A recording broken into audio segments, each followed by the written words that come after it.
Há algumas pessoas, inclusive alguns cristãos, que outros nunca teriam pensado em cometer certos atos pecaminosos. Estão agora cometendo-os com pouco sentimento de vergonha ou remorso. Como é que isso veio acontecer?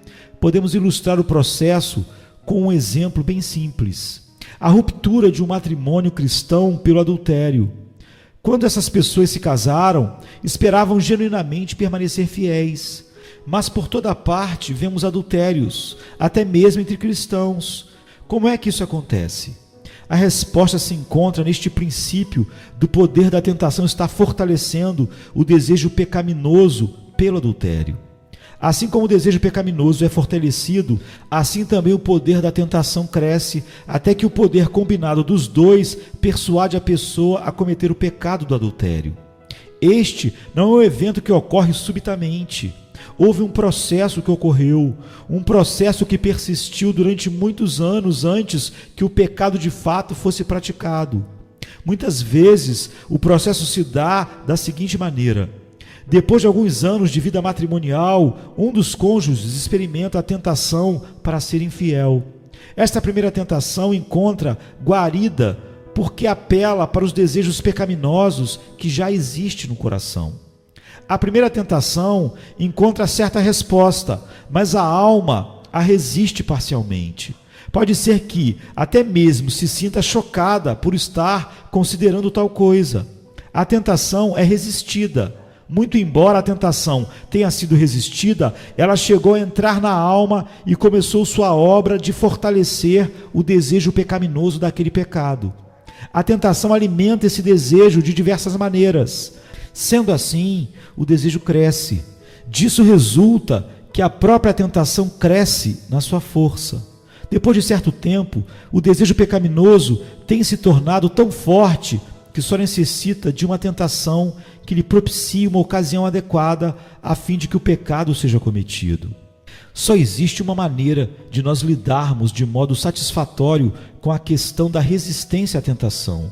É irmos diretamente contra os desejos pecaminosos aos quais a tentação apela, procurando fortalecê-los. Tão logo tomemos consciência de um desejo pecaminoso, quer seja a ambição, o orgulho, o mundanismo, a impureza ou qualquer outra coisa, é mister que busquemos mortificar esse desejo. A escolha é essa: ou mortificamos os desejos pecaminosos ou nossa alma morrerá. Em segundo lugar, precisamos também considerar que a obra da tentação afeta toda a alma e não apenas os desejos pecaminosos aos quais ela apela. Podemos ilustrar isso voltando ao nosso exemplo anterior. Quando a primeira tentação, a infidelidade, vem a um cristão, sua razão lhe diz que essa tentação precisa ser resistida. Uma vez, porém, tendo a tentação entrado na sua alma, ela agirá na razão também. A razão deveria ser governada pela consciência e se opor à tentação. Contudo, acontece que ela se torna governada pelo desejo e favorece a tentação. Na medida em que o desejo pecaminoso fica mais forte, ele irá, de um jeito ou de outro, apoderar-se de toda a alma. Notamos mais uma vez que há um processo se desenvolvendo. No início, dirigida pela voz da consciência, a razão se opõe à tentação. Tendo a tentação entrado na alma, constatamos que progressivamente a razão vai agindo a favor da tentação. Dentro de pouco tempo, a razão, que previamente não podia contemplar esse pecado, começa lentamente a pensar no prazer que o pecado trará. Passo a passo, a razão é induzida para afugentar o temor e o medo do pecado.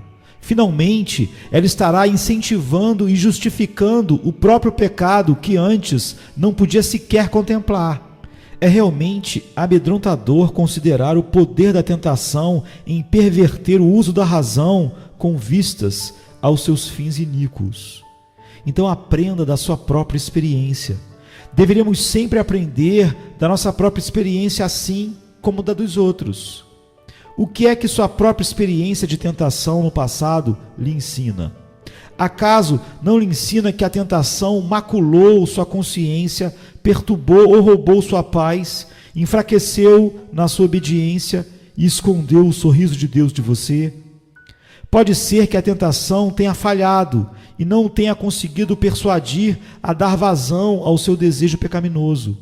Até mesmo quando isso ocorre, não seria verdade que ela deixou gravada na sua alma a sua sujeira e lhe causou grande tormento? Todos admitimos que raramente, se é que alguma vez isso se dá, saímos da tentação sem alguma perda espiritual.